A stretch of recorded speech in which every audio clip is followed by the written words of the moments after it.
ludicrous for the ranking member of the subcommittee to make the argument that millions of illegal aliens who crossed into the country during the Biden administration invaded the country because the immigration system is, quote, broken, close quote.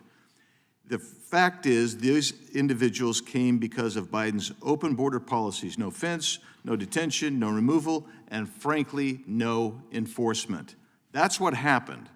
It is rich to decry the pardons of President Trump, yet failed to even insult, discuss, address places like San Diego, which have just become a super sanctuary city, or the California state itself with its sanctuary policies. I submit for the record a story about a sanctuary city dweller suffering sexual battery, stranger rapes, murders at the hands of illegal aliens in California. Without objection.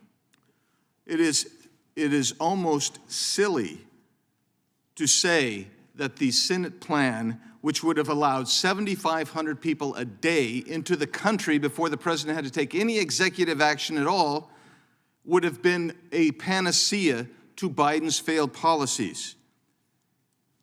And it is unique, and perhaps we're fortunate that an individual as the ranking member of the entire committee is able to condemn pardons, presidential pardons, as the only person that I know of on this dais who's actually received a presidential pardon for his actions.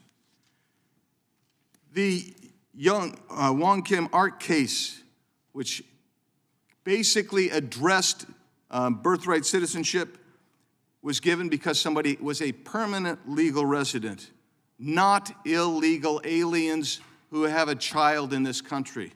When this gets to the Supreme Court, they're going to rule that way.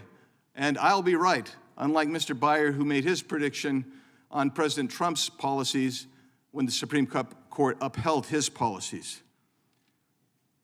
To say that the country's border was in a shambles when President Trump was there is ludicrous. Apparently, not looking at any of the numbers, such as in Yuma. In Yuma, the entire last year, the numbers were about 8,600, I believe it was. That was the total encounters. When it was not unusual under the Biden administration to have 8,600 encounters in a weekend. Ludicrous argument, specious. The numbers came down. Why did they come down? Because you didn't count people who were applying under CBP One app. You didn't count people who were getting the CHNV program. So if you're not counting everybody, well, of course the numbers come down. And that's where we sit here today. The law is this, Mr. Fabricatore. An asylum requester is required to remain in custody until that asylum request is adjudicated. Is that not true? Absolutely, sir. That's the way it should be. Well, not just what it should be, that's the law. The law is written, yes, sir. No administration has been successful at doing that because there's a massive number of asylum requests. Correct. But under this administration, how many asylum requesters have been released into the country? Too many, sir. They're just released into the country and not put into detention as they should be. If they were actually detained by the way the law requires, in which President Trump says he wants to do, he wants to enforce the law, what does that do to incentives to come into this country illegally? It magnetizes it. It just forces people to come in because they know they're not going to go into detention. They know they're going to get released into the interior of the U.S. If you're not detaining him, that's the Yes. magnet. But if you do detain him, it becomes a deterrent. It becomes a deterrent. If we put detention back into action and we say we're going to detain you when you are asking, that's going to be a deterrent. If you remove people, like you have 1.4 million who have who are actively in the country with removal orders, that doesn't count all the 500,000 plus criminal individuals. That is just the 1.4 who've had due process. Yes. If you begin removing people, what does that do as a deterrent or a magnet? Again, it deters people from coming in. Look, the biggest problem with this is they broke into the country, they entered illegally, they had an opportunity to see an immigration judge. That immigration judge ordered them deported, and they still did not leave the United States. So compounding just breaking our laws even doubly so by not even listening to what the immigration judge had to say. Thank you, Mr. Chairman. My time's expired, but may I put some articles in for?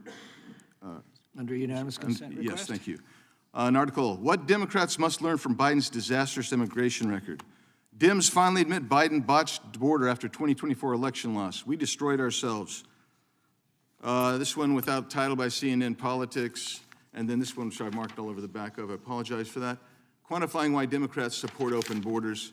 And I will submit additional UCs without reading them regarding sanctuary cities and the release of violent criminals into the community. I have probably 50 or more articles I will submit for the record, sir.